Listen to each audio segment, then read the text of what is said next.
This is Launching Your Daughter podcast, and I'm your host, Nicole Burgess, licensed marriage and family therapist. The information shared in this podcast is not a substitute for seeking help from a licensed mental health professional. Now, here is today's episode.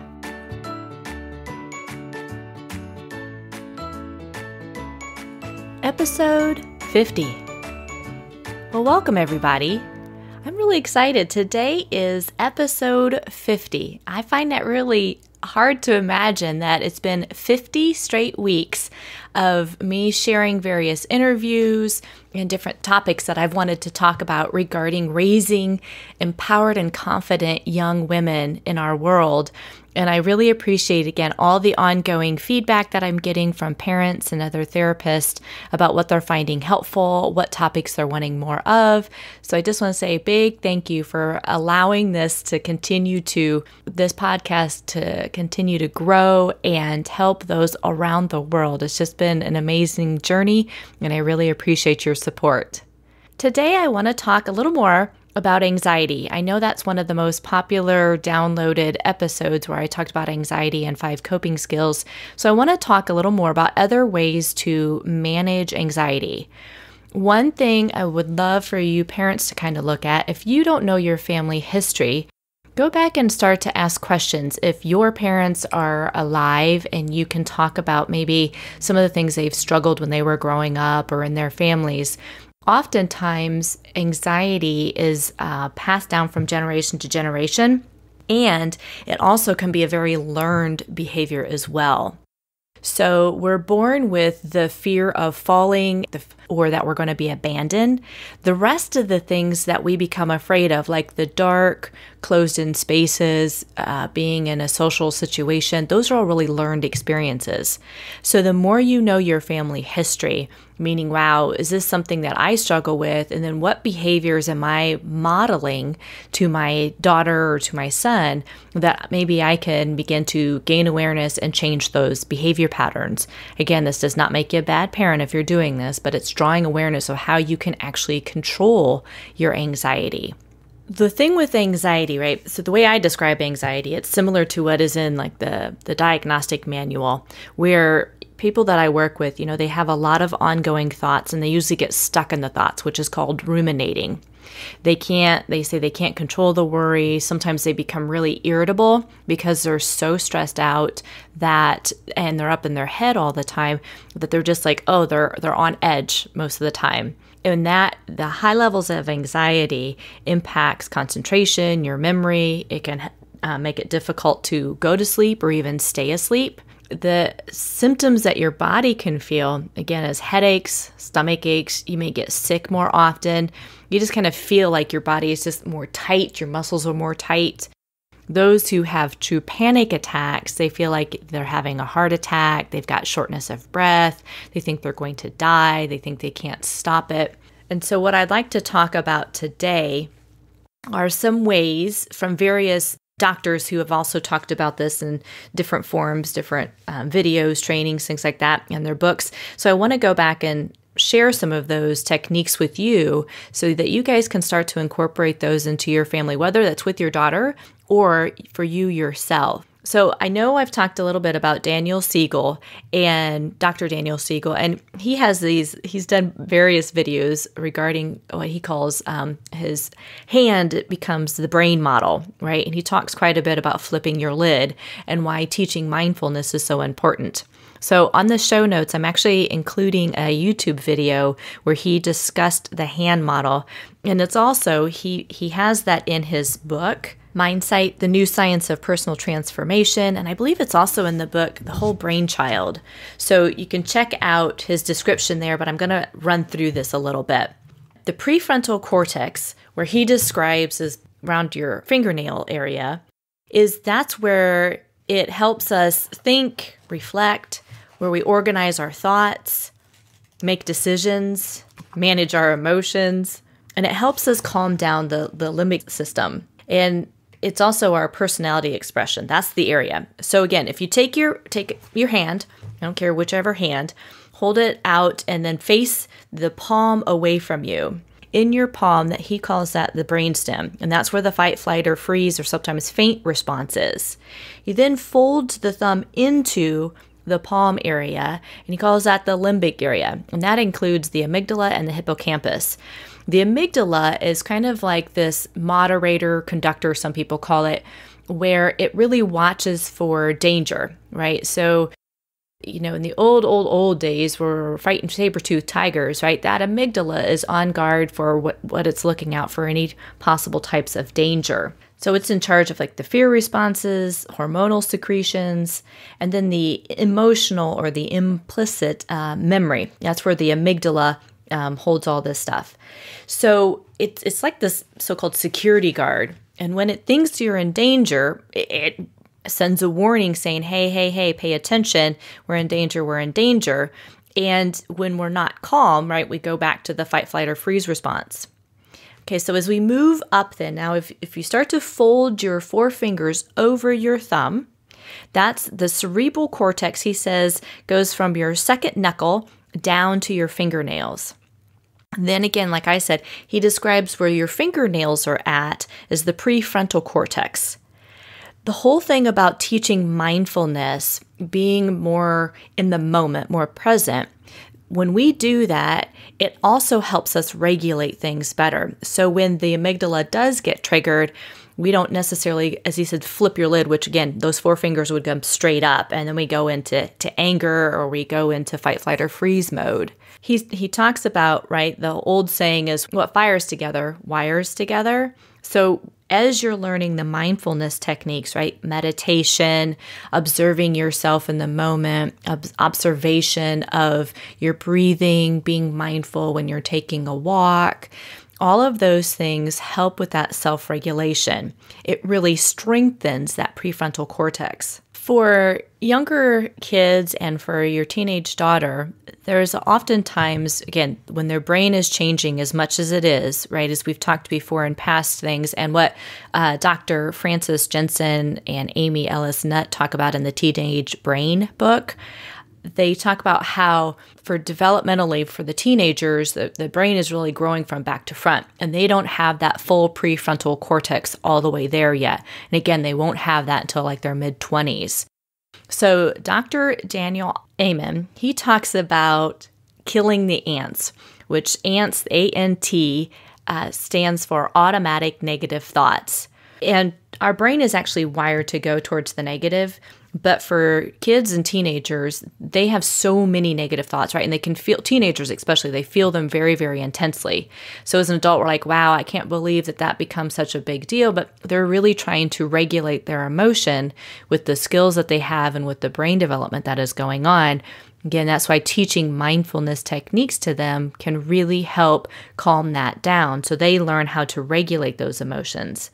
So what Dr. Amen talks about is being able to, first and foremost, just be aware of what those thoughts are, the automatic negative thoughts.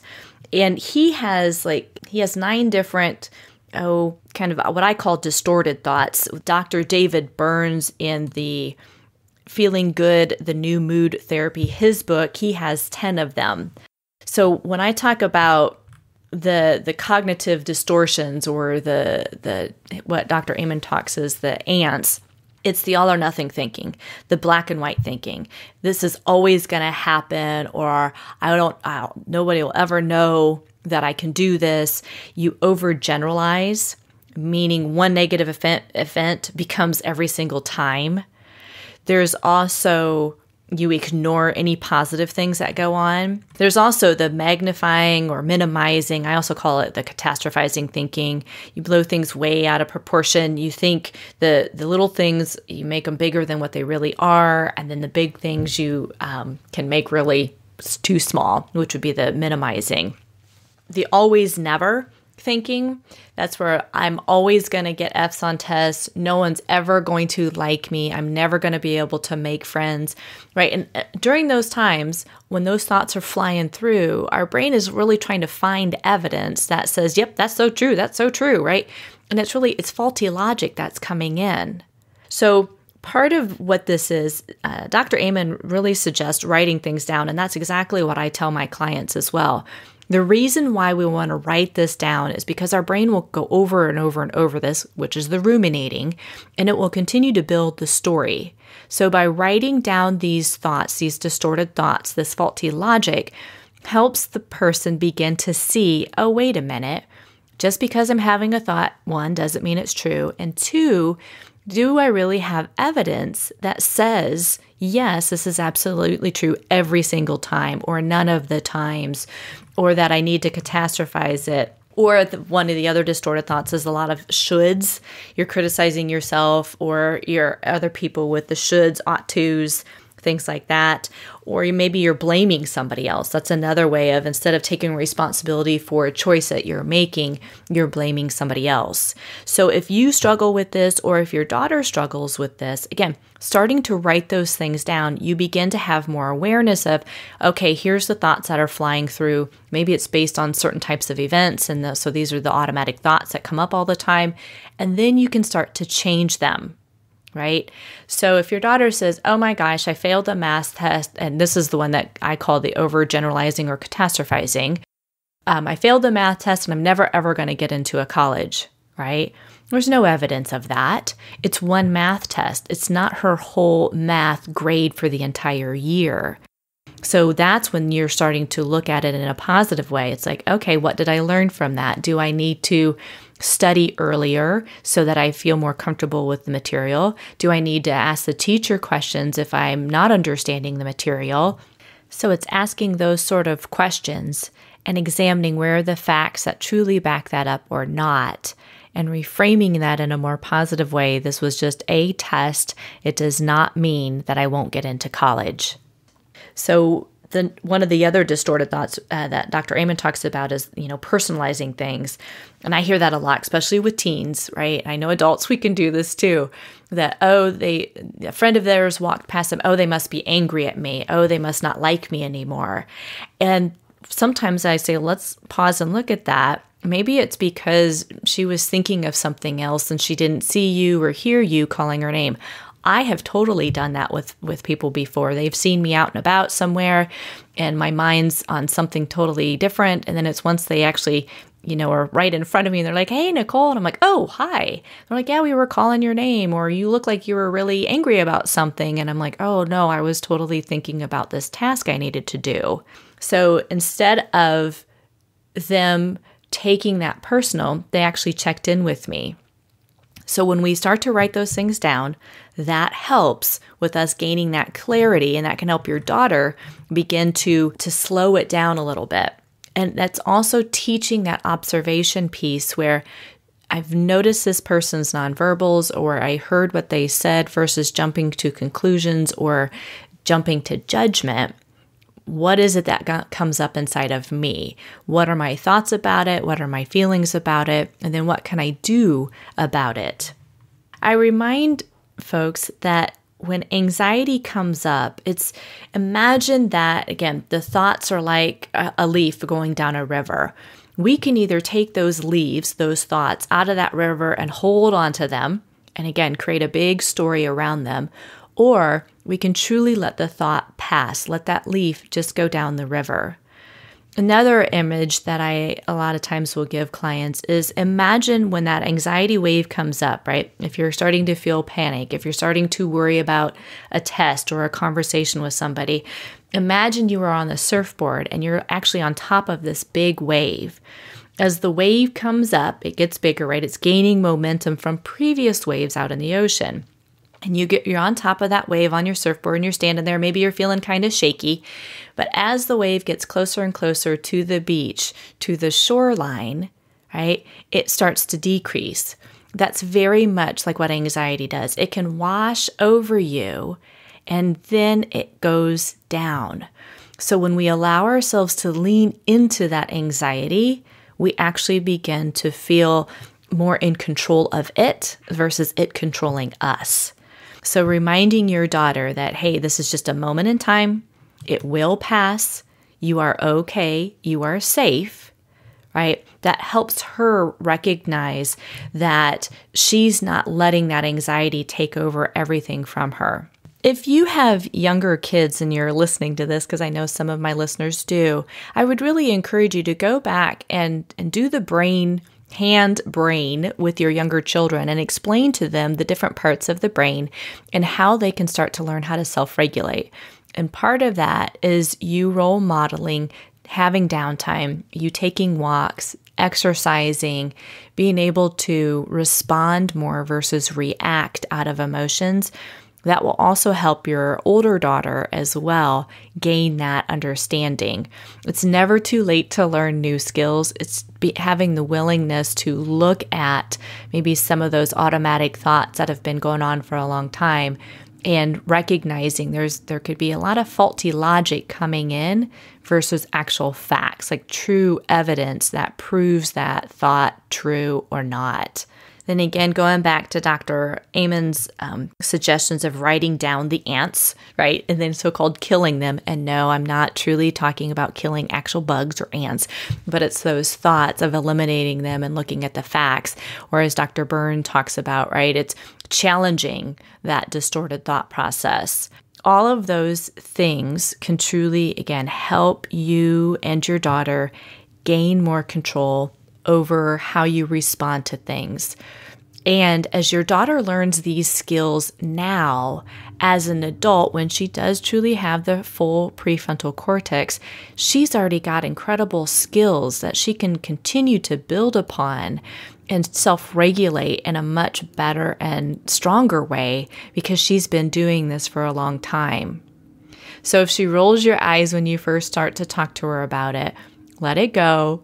And go back and say, and part of what we're going to do differently as a family is do more mindfulness, whether we're eating dinner together or having a picnic together or taking family vacations together. We're going to pause more in the moment and allow ourselves to fully observe where we are, what we're noticing, whether it's the scenery around us, our own thoughts, our own emotions coming up, and just soaking it in.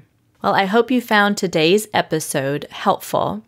And I encourage you, if you know of somebody who has a teen girl or a tween girl, maybe even just has daughters in general, and they're really young, share this podcast with them. I want to continue to share the message of different things that can help for all of us improve our world with our young girls, helping them gain that confidence back and that self-esteem back, because around 9 years old, right, is when a lot of that starts to go down. And if they start to understand they have the ability, based upon their character, based upon their behaviors that they do, they can have that all of their life. So it's not just saying, hey, you're a smart kid. It's more of, wow, I love your persistence when you do this. I love how you are able to take a moment to go calm yourself and then come back and share what's going on with you. I admire your skill in handling conflicts and responding to them versus reacting to them. All of that is her having confidence, high self-esteem, compassion, and empathy for herself and for others. And parents, you get to teach that, which is so awesome. And if you struggle with that, again, you learning these skills can help with that. I invite you to sign up for my newsletter where you can stay informed of upcoming events that I'm doing, both webinars and different blog posts that I do. Or you can sign up to the Facebook page, Launching Your Daughter, and check out the different articles that I share in there as well. Take care. Thank you for listening to Launching Your Daughter with Nicole Burgess, licensed marriage and family therapist. For more information or to stay up to date, go to launchingyourdaughter.com. You can sign up for my email list or join my Facebook group. Thank you.